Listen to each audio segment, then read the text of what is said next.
Hey skiers, I'm Jeff from SkiEssentials.com. Welcome to our 2026 ski test. Today we're talking about the Thunderbird R15 76 LTD.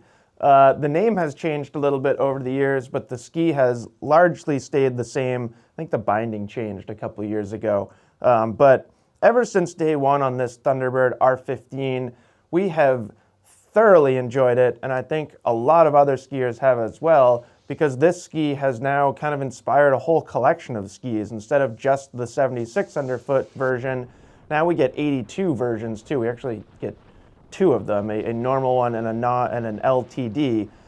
So taking the success of this ski and expanded it into an entire line, and I think that's just like, that's a nod to how good this ski is, because this is really the original one here.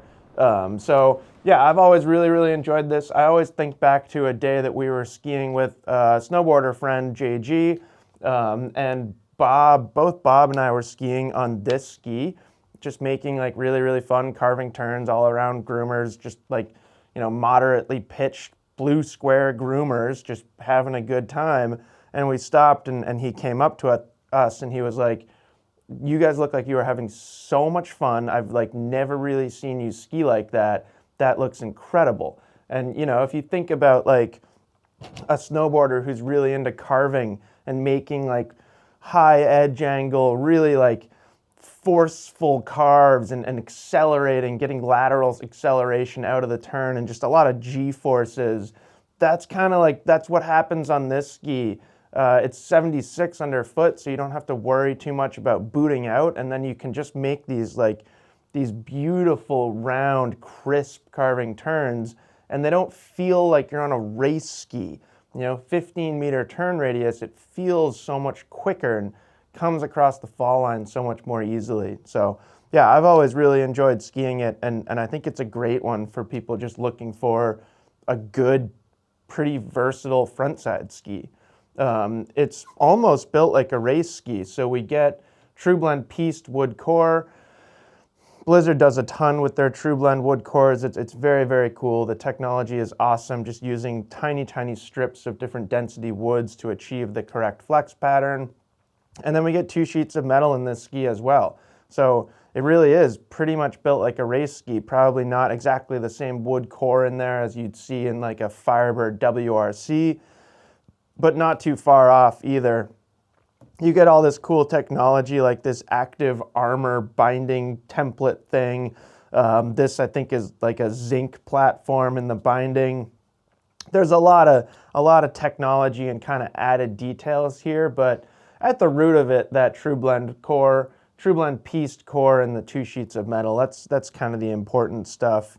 And it is pretty stiff, you know, like, if you think about how close it is to a race ski in construction, race skis are pretty stiff, so this should be too, and it is. You know, it's not a soft flexing frontside carver. There's certainly softer skis out there. This is pretty stiff, and that gives it its precision and kind of the reason, or a big reason why it's so fun.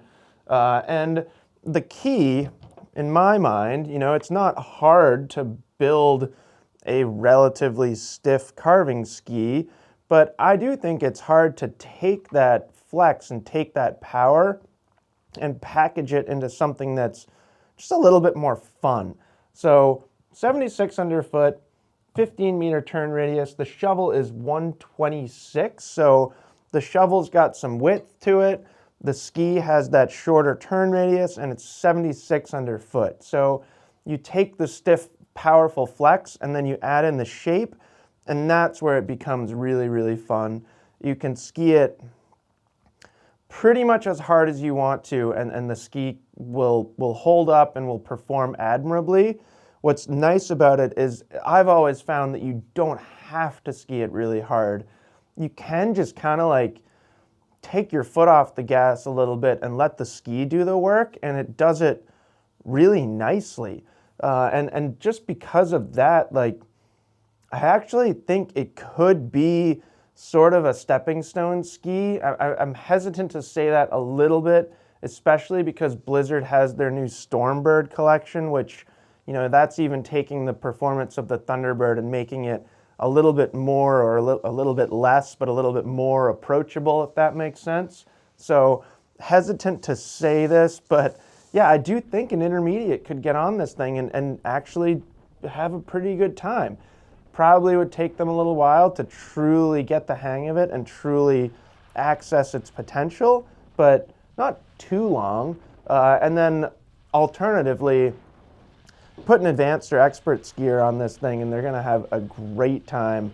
We had Bruce testing it at our ski test, and he pretty much echoed exactly what I've been saying, that it's easy to ski. It's not hard to ski by any means, but it achieves such high levels of performance that it's like a very rewarding and kind of arguably like a refreshing ski, because it brings some of the fun into carving. You know, I think a lot of times when people get on stiff frontside carving skis, they just get this attitude of like, I need to ski really fast and really aggressively. And well, there's some truth to that. It's fun. Like, carving should be fun, and I think a ski like the Thunderbird R15 76 LTD is a great example of that. So that's it.